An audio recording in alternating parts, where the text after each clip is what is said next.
Let's talk about diphtheria.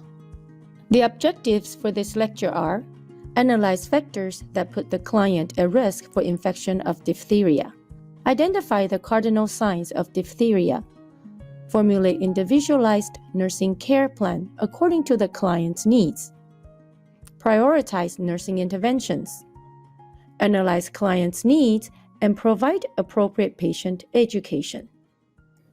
The responsible pathogen that causes infection of diphtheria is Corynebacterium diphtheriae. Mostly, diphtheria affects part of the upper respiratory tract, including the nose, pharynx, tonsil, or larynx. And the most affected sites are tonsil and pharynx. There are also cutaneous and wound diphtheria that is more prevalent at tropical regions around the world. Diphtheria infection is more prevalent during fall and winter seasons. Risk factors are insufficient immunity, including lack of or inappropriate vaccination or compromised immunity, living in crowded and unsanitary environment, and traveling to developing regions in where diphtheria is endemic. Transmitting route of infection is direct contact of the contaminated discharge from respiratory tract or skin lesion. While direct contact is the key of transmission, note the nature of respiratory discharge that can be projected via coughing or sneezing, which means that to prevent the spread of infection, droplet isolation is required for respiratory diphtheria and contact isolation is needed for cutaneous diphtheria. After the pathogen enters the victim's physical barrier, the pathogen incubates for 2 to 7 days or longer before signs and symptoms started to manifest. The onset is gradual, takes 1 to 2 days, and it starts with a sore throat and difficulty swallowing. Patient's vital signs reveal slight fever and a rapid pulse. The cardinal clinical manifestation is a firm and adherent pseudomembrane that is grayish and leather-like. The pseudomembrane covers pharynx, uvula, tonsil, and soft palate. It is surrounded by a zone of red and inflamed tissue. Bleeding results when trying to remove the pseudomembrane.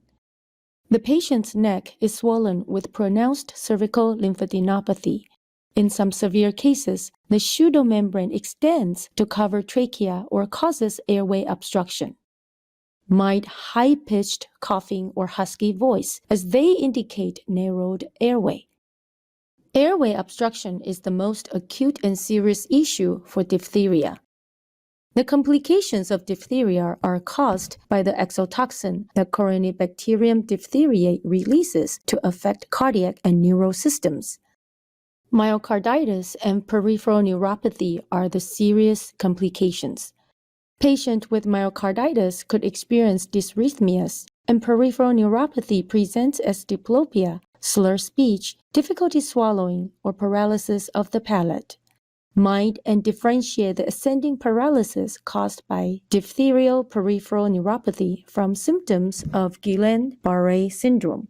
The latter is an autoimmune disease, and it also has an ascending fashion of paralysis. Prevention is always the best treatment for infectious and communicable diseases. Vaccination enhances the individual immunity against diphtheria, and isolation precaution prevents the spread of the infection. DTaP is a series of 5-dose vaccine given at age of 2 months, 4 months, 6 months, 15 to 18 months, and 4 to 6 years. Diphtheria is a communicable disease, and the period of communicability is 2 to 4 weeks or until 4 days after antibiotics are started. Medical diagnosis is confirmed by nasal or throat culture. The specimen should be collected by swiping off the pseudomembrane. Medical treatment incorporates IV equine antitoxin if the client has a respiratory diphtheria and a full course of antibiotics. Equine antitoxin is obtained from the horse serum. The antitoxin can neutralize the free circulating diphtheria toxin. It is given via intravenous injection as soon as possible, usually before results of culture. This treatment is not 100% risk-free. After all, equine antitoxin is a foreign protein. Reaction can be resulted. Reaction to equine antitoxin usually occurs in 7 to 12 days after injection and manifests as fever, urticaria, and joint pain. Mind that the anaphylactic reaction can be fatal. Therefore, history intake on past use of equine antitoxin and allergy is important. To administer the equine antitoxin, a small testing dose is given first. Wait for at least 30 minutes, then a full dose is administered. Emergency medications, including epinephrine and antihistamine, should be kept available. The treatment to eradicate Corynebacterium diphtheriae is antibiotics. Choices of antibiotics are intravenous or intramuscular penicillin and oral amoxicillin for a full course of 14 days. Erythromycin can substitute penicillin for patient who is allergic. Primary infection does not generate sufficient immunity to diphtheria. Therefore, the patient should be provided with diphtheria toxoid vaccine after recovered. Airway patency should be maintained throughout the disease course. Therefore, respiratory support is needed. Comparing to cutaneous diphtheria, respiratory diphtheria is more acute and critical as it can be complicated by airway obstruction, which is fatal. Nursing care should be planned and implemented incorporating legal, epidemic, family, and individual concerns. Diphtheria is a reportable infection. Notify public health officials.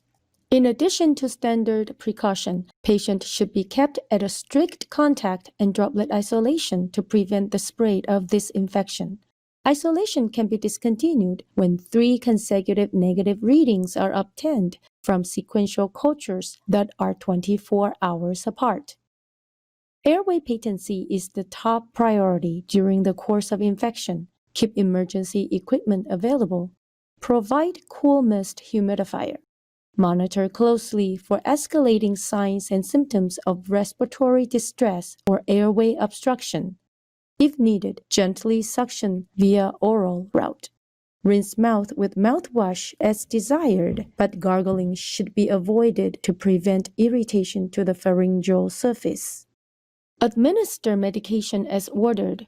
A one-time full dose of equine antitoxin is given intravenously after a testing dose to rule out sensitivity. Antibiotics should be given at a consistent interval, and the full course should be completed to prevent bacteria growing resistance to the antibiotics. Adverse effects of penicillin include hypersensitivity, diarrhea, and possible decreased coagulation. Should the patient show signs and symptoms of hypersensitivity reaction to penicillin, immediately discontinue medication and report to the physician. Stay with patient during acute symptoms of sensitivity. Have emergency equipment available. Diarrhea is a very common adverse effect of penicillin, which disturbs the balance of the normal intestinal flora. If diarrhea is severe, medication may need to be changed.